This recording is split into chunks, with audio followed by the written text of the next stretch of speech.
I'm sure you, just as I, have heard this a lot. He was destined to be this, or she was destined to be that. You take a guy like Shaquille O'Neal, he was destined to be a basketball player. There's just nothing else I could see him doing. Michael Jackson, Beyonce, Tom Brady, all destined to do exactly what they are now, no question. Well, today's feature was destined to do something as well. Sometimes what we're destined to do is not what we want, and we fight until the world forces its hand and makes us submit. This basketball player's story is the epitome of that, and the perfect example of stunted growth. Having your growth stunted isn't always a negative thing all the time. Some are able to bounce back and offer some other greatness to the world. Maybe not for yourself, but sacrificially for the betterment of others. I'm living testament, and so is Ronnie Fields, born February 28, 1977. As it seems, his journey was a sacrifice for all the people he helped and is helping to this day. Let's get into 3 reasons his destiny did not include the NBA. It's your boy JC Stunted Growth. Ash, get it, man. Ronnie was born and raised in Chicago, Illinois. He began his journey as an active young boy who loved to play baseball in the streets. He and his friends would hit the ball as hard as they could, while other friends retrieved it for it to be hit again. This was fun to Ronnie. It was done a million times until one time he ran to retrieve the ball and was hit by a car and almost knocked unconscious. This would be Fields' first, but definitely not the last time he would have run-ins with automobiles. I was fortunate to make it through 3 or 4 car accidents and still be living, Fields would later quote. The universe was trying to tell him something. Fields continued to be an active child, as he just had a knack for sports, mentally, but mostly physically, as can be seen when he reached high school. A physical specimen that was one of the most athletic guards you will ever see at the high school level, not only being one of the strongest on his team in the weight room, but one of the highest jumpers as well. A team that featured future Hall of Famer Kevin Garnett, who said Ronnie Fields was the best player he'd ever seen with his own eyes, and the reason he went to Farragut to play with him. But not all was on track for Ronnie, as he fell into one of the many traps young basketball players fall into coming up. Stunt number 1, counting your chickens before they hatch. In 1995, Ronnie's teammate Kevin Garnett was considered the best amateur player in the world. Some even went as far as calling him the greatest, period. He was projected to be the next big thing in the game of basketball. That year, he and Ronnie formed a duo unlike any other and led their team to a 28-2 record. Garnett was Batman and Fields was a younger version of Batman himself.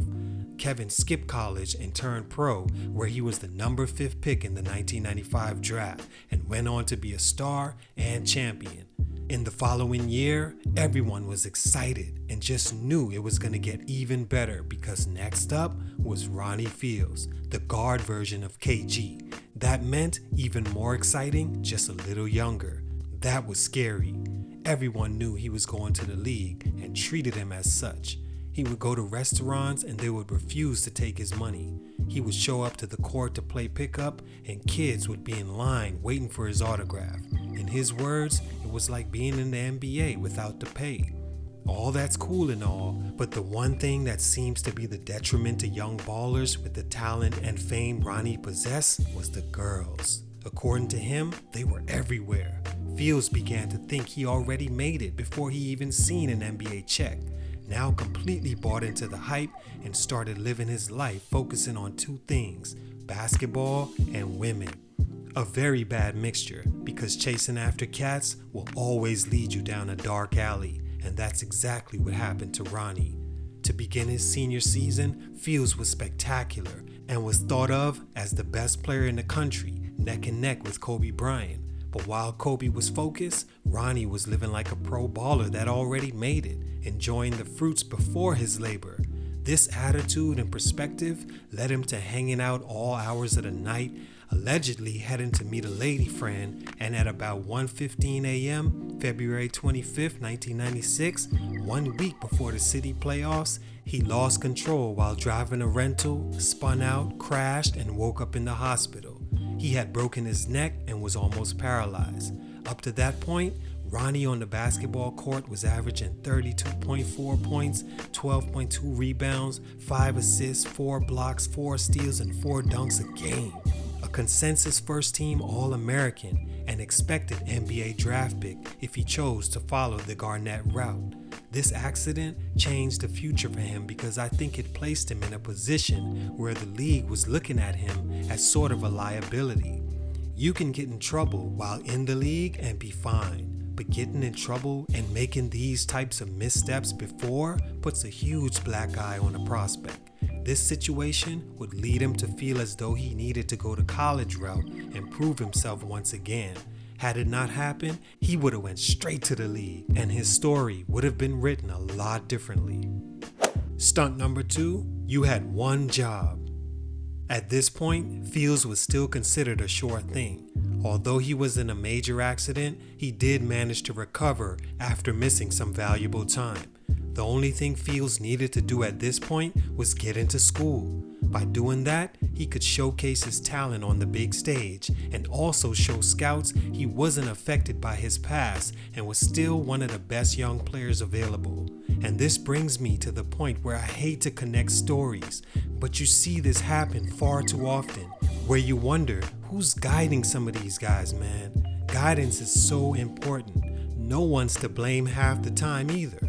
Most don't have a father figure in their life, and if they do, he, along with mom, aren't into that sport and don't know the pitfalls to warn the child. The people around him are too busy leeching and seeing what's in it for them to even care that he's self-destructing. And the players in a daze of, well, I'm still young, I'm talented, so it'll just work out. Then they're 24 and it all hits them.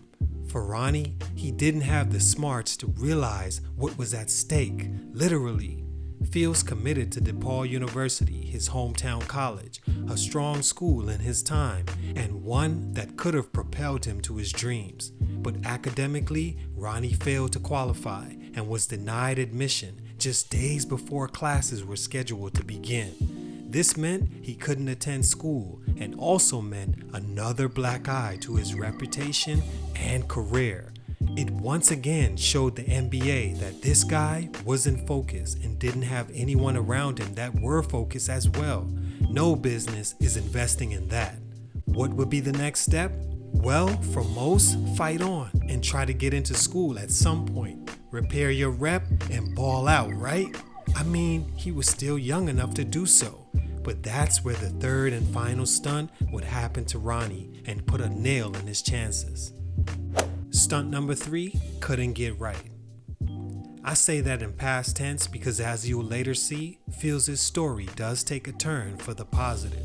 But at that time in '96, he was on a path where he just had too much power, leeches, misinformed people, and an environment set up for a star player that didn't know better to fail.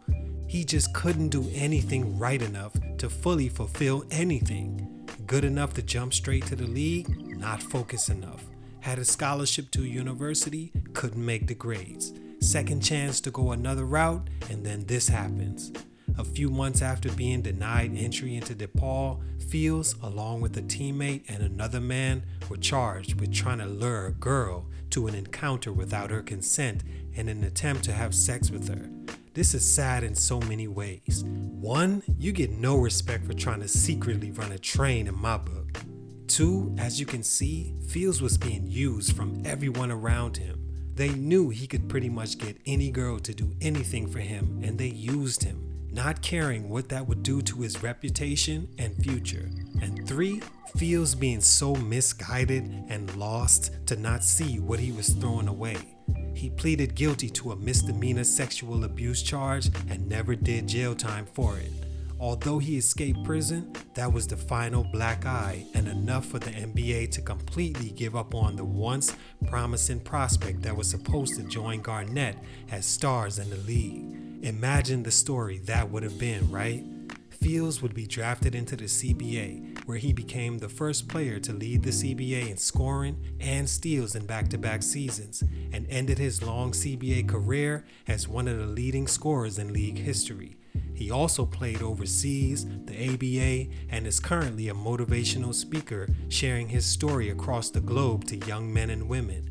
He's also working to develop curriculums for youth that may have messed up and are looking for a way to bounce back on the right track academically.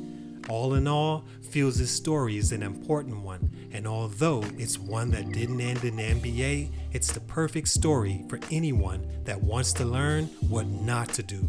Yes, he was a sacrifice, but just think how many lives his story did and can change for eternity. It's your boy JC, Stunted Growth. I'm out.